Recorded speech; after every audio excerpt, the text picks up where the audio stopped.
This is my garage. Like all blokes, it's pretty messy, and but this is my pride and joy. It's a 1962 E-Type Jaguar Series 1 Roadster. 3.8 litre engine, 4-speed gearbox, no synchro on first gear, chrome wire wheels. It's beautiful. I love it. I've had it for about 18 months now. It was restored 20 years ago by Alf Barbagallo in Western Australia, who's a Jaguar dealer. He's Australia's biggest Jaguar dealer, and he had it essentially as a show car. It was on his showroom, very rarely driven. When I purchased it from him, it had done 800 miles in 18 or 19 years. So it's like virtually like a new car, and I just love it. When I was a kid, when E-Type Jaguars first came out, I just loved the shape so much. This is back in the early 60s. They had, you know, such this beautiful, graceful, futuristic look about them, and you know, this is in a time when Holdens had EK Holdens, or the early model Falcons. The first Falcons were out, so they were sort of like a spaceship.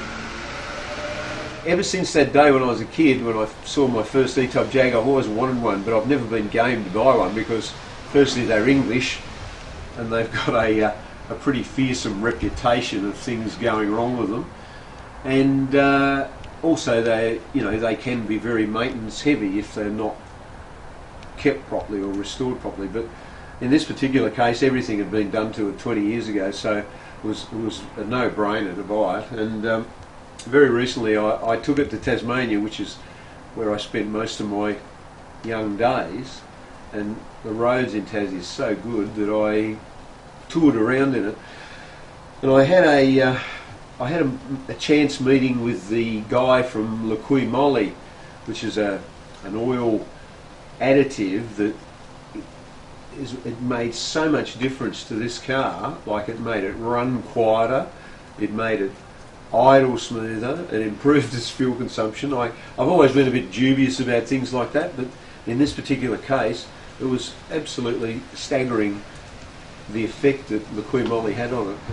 My E-Type Jaguar, now look at that engine. It's a straight six, twin overhead camshaft, just 2 valves per cylinder. The engine's the basic engine was designed in the late 40s, so the design itself is quite old, but it was very modern in its time.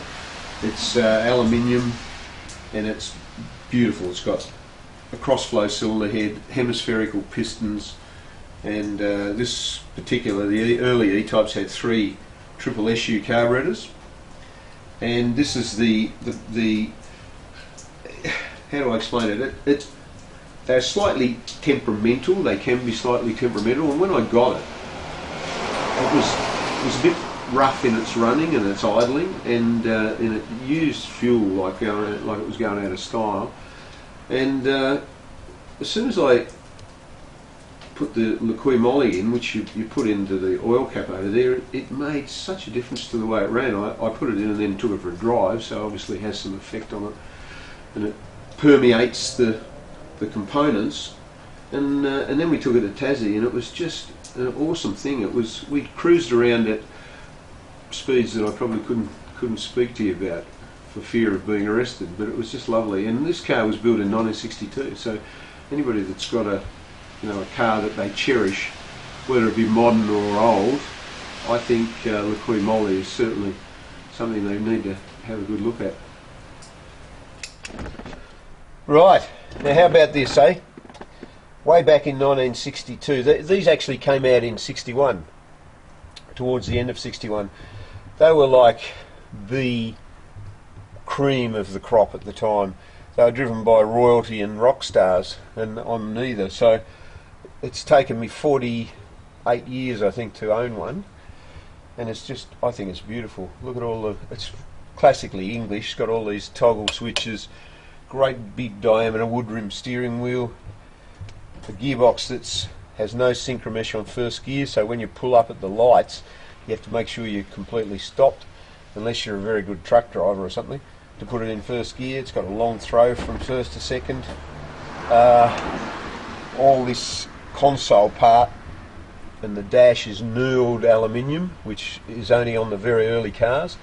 This particular car was the 550 something Roadster made, so it's very early in the E-Type Jaguar story, and I think they only made about 1,000 or 700 and something. I'm not quite sure of the numbers. Maybe I should go and have a look of the 3.8 Roadster in right-hand drive form. So it's a pretty rare car, and I'm very lucky to have it.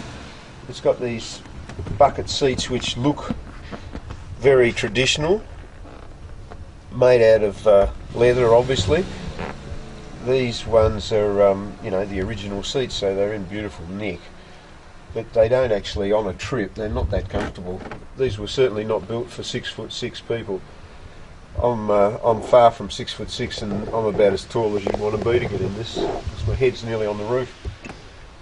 It's got a nice array of gauges. It's quite hard to get in and out of, but it's just I think it's a classic. I love it, and I'd like to keep it forever, but I don't know whether I'll be able to, now that I've got a Mustang race car anyway.